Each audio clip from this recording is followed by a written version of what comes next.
Hello, it's Scott Manley here with episode 41 of Interstellar Quest. The Duna Express and its bold crew, Archibald, Sean and Emming Kerman, have finally reached the vicinity of Duna.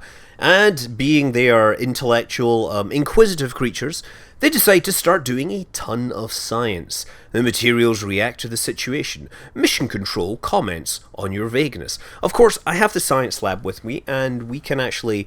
the advantage of the science lab being that we can get a little more science out of these things and transmit it back, and we can reset them. Now, really, for a Duna missions, there's no reason to actually have that science lab. You're much better off just having a whole bunch of these materials and goo experiments.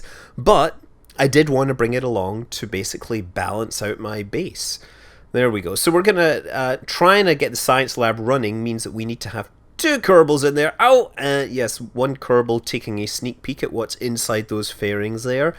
You're not going to get to know until these things are ready to land, if everything works. Okay, so we're going to bring him in, and we're going to start reviewing the data and analyze it, processing the data to extract, to squeeze the maximum amount of science from this interesting, I don't know, thing. Now, I guess we're going to find some other scientific instruments. Let me try this one. The seismometer? Seismometer is not something we can run this far from Duna, so why am I bothering with that? Come on, clear it, and we want to select the thermometer. Log temperature. Oh, no, wait, log temperature can't be done this far from Duna either. The gravioli detector. This sensor passes over the mottled surface of Duna. Gravity appears lowest in the massive canyon that stretches across the surface. Hey, let's send this down to the boys in the lab to see if they can extract some more meaning from it. Crew report. The crew is concerned that the planet is too red. Mission Control does not believe this is a valid reason to come home. Obviously, we couldn't go home even if we wanted to because we have to wait for the planets to align sufficiently. And this is a fundamental problem with Mars missions, right? You could send a crew to Mars, right? Using, essentially, a Saturn V rocket. It has more than enough delta V to get a crew into Mars orbit and bring them home, I think. The problem is that it would take a really, really long time, and once they got there, they would have to wait there for a really long time, and then they'd have to come home.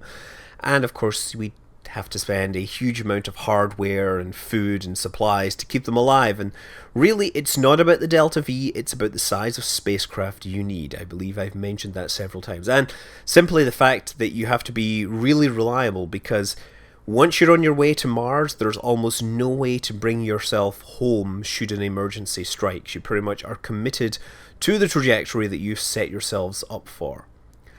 So anyway, now we've got collected a whole bunch of science. We need to put ourselves on the correct orbit. So I just need to put a maneuver node. I need to put a maneuver node there. The game is not wanting to make it easy. I'm just going to try and put a maneuver. No. Maneuver node! No, it's not even visible now. Hello, where's my maneuver node? It's playing hide and silly buggers with me. There, okay, there it is. Nope. No, it's not working. Obviously, the oscillations of the spacecraft are changing my orbit sufficiently. The position is shifting around. So, it's off to plan B, in which I try to rotate the spacecraft. Which means, it means 4 times regular speed, because you do not want to be flying this thing manually. It rotates. It's like flying a noodle, right? Think about that. It's like trying to push a noodle through space. Really. Oh, there's the scent. We're doing some more science experiments and everything. Even at 4 times regular speed, the rotation seems hideously slow. In fact, while it's rotating, Sean Kerman gets out to collect some more science and send things home.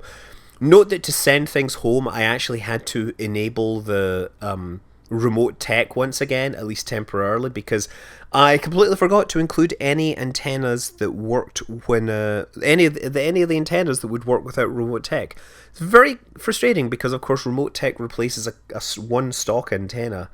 Uh, I'll find a way around this at some point.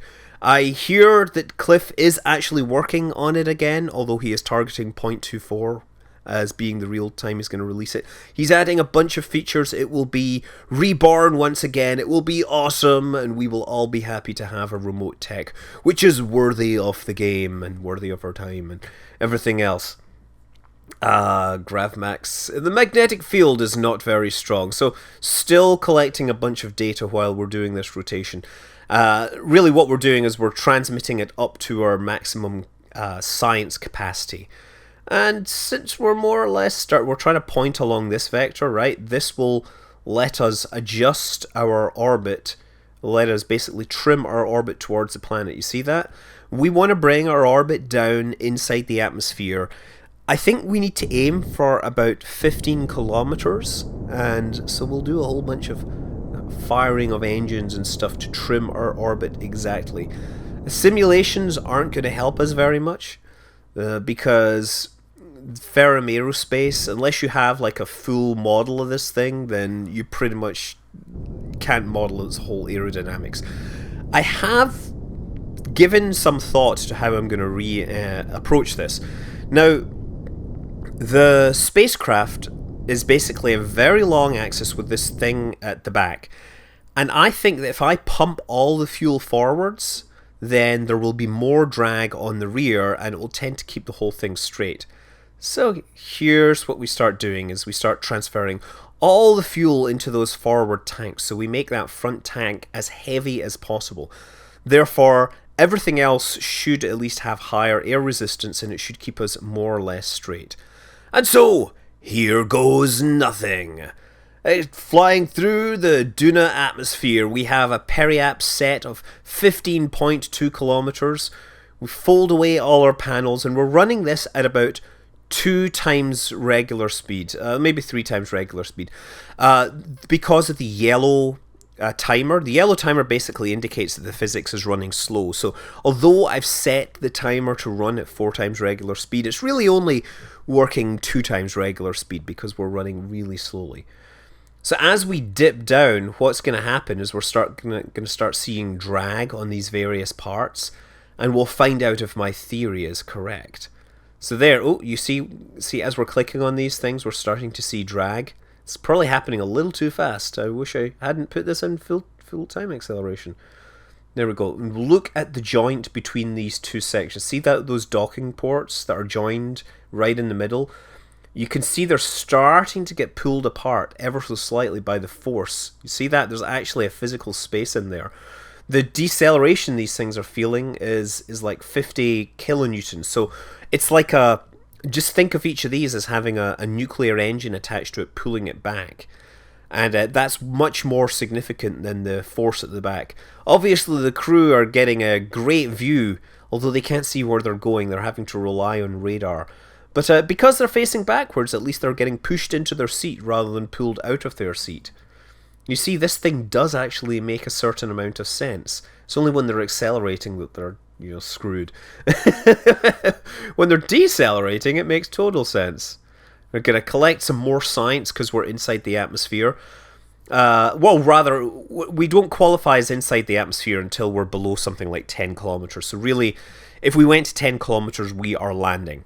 Right now, we are just going to collect near Duna science. Of course, we're going to collect it and then process it and transmit it and eventually send it back home for more analysis and conversion into all sorts of awesome science type stuff back at the labs.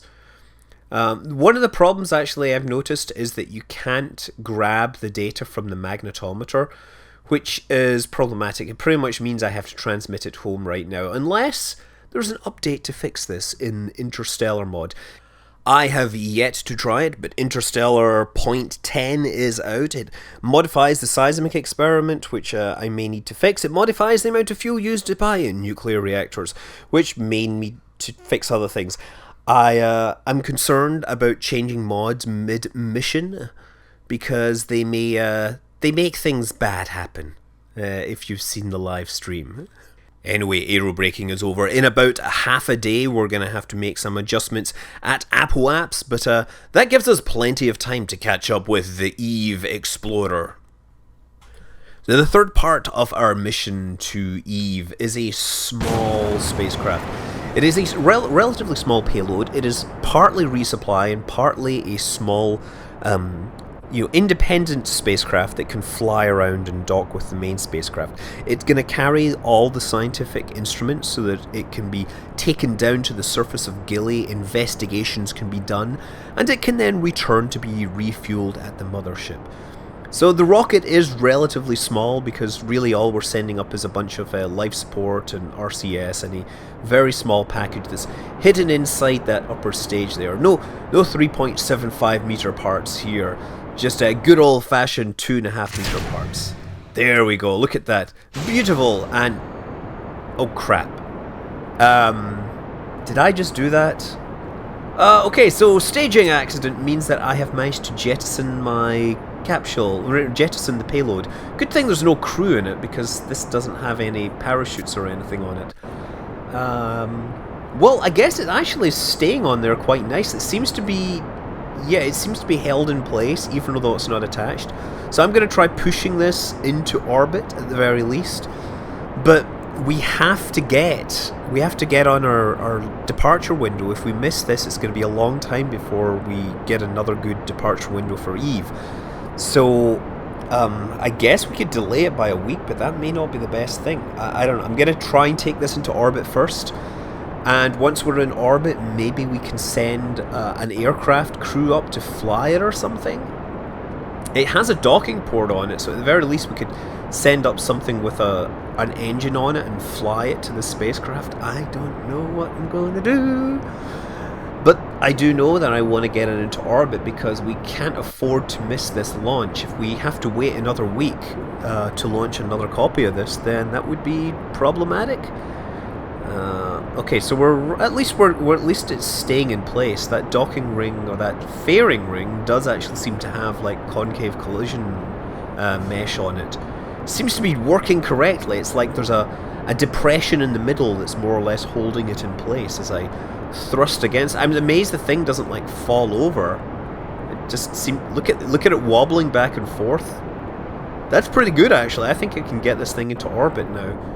The question now becomes, do I have enough fuel? Because, well, the other question is that you need to cruise to Apoaps, and during that time, it's going to want to kind of fall off. So I'm just going to more or less keep this thing pointed in the right direction. Time to Apoaps is slowly rising. I'm going to try and do some things. Let's deploy the solar panels. I, of course, do that via right-click because...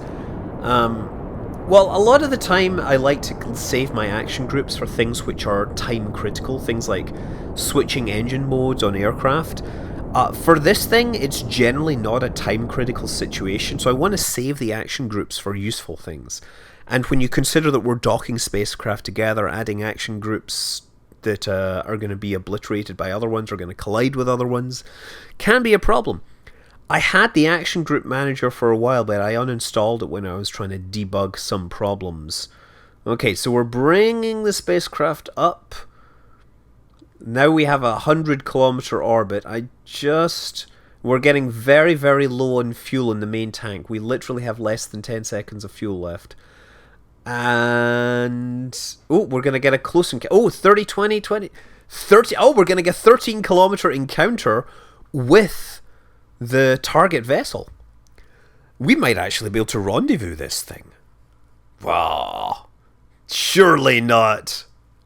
You know what? That sounds like a challenge. I'm going to try and rendezvous these spacecraft. Because it'll be fun.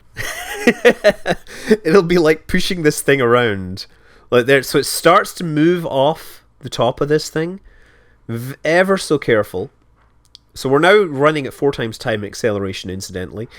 Old me has decided to actually go for the rendezvous using the RCS to actually push the spacecraft around. Now, it's not in a stable orbit yet. It's going to need to make some corrections to the orbit.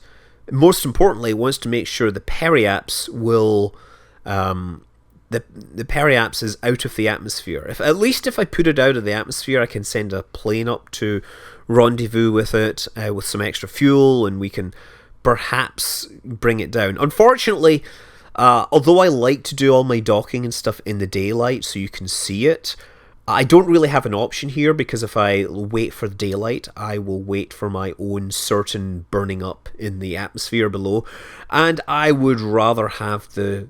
I think it's far more spectacular to actually attempt to make a rendezvous here. So yeah, using the docking adapter here, or the docking UI, to actually make sure that I'm pushing correctly on it, that actually helps a whole lot here. So what I'm doing is I'm more or less burning straight down to arrest my vertical motion. So by adjusting my vertical speed, I'm flattening out my trajectory and making sure that my periaps actually rises. And you can see that it's rising here. And my apoaps is actually decreasing ever so slowly. Of course, as the planet rotates underneath me, I begin to start thrusting forwards once again, and so I need to come out and adjust myself over the top one more time and push down again. Keep pushing down. Once I've got this thing into orbit, it will be a question of patience and skill and, I don't know, pure luck really, as to whether I can actually make these things rendezvous. Once I get them within like 100, once I get them within EVA distance, I can send a crew member out and he can fly this spacecraft into rendezvous. And now look, we've successfully put it into orbit using the power of RCS. Unfortunately, one of the problems is, I guess, that by setting this as my target, I lose the other spacecraft as my target.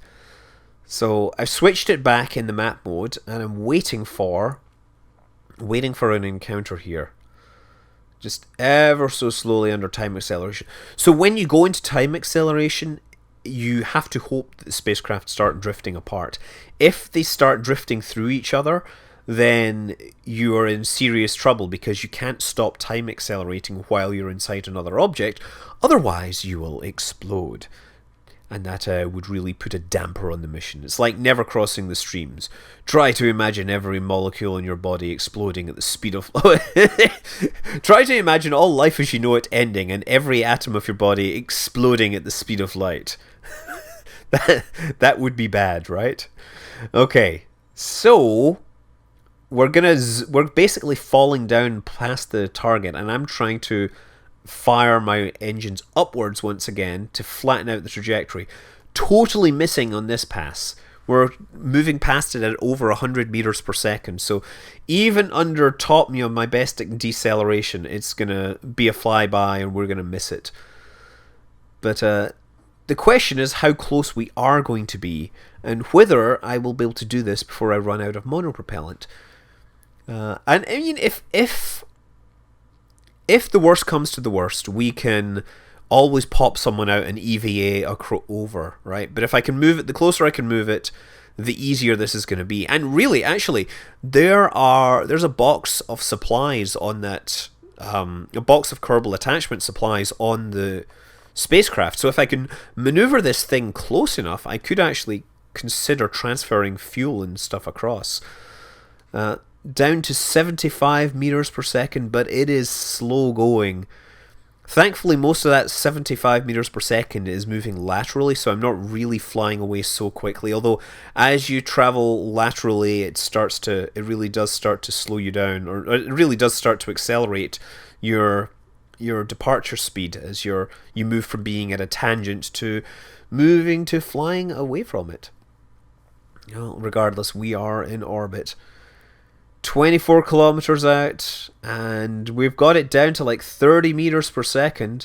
This is almost manageable. Now we really need to just think about pointing our spacecraft back at the target, so that we want to start pushing ourselves in towards it. There we go. 5 meters per second, 24 meters per second. We're just getting there ever so carefully pushing ourselves towards the spacecraft in orbit.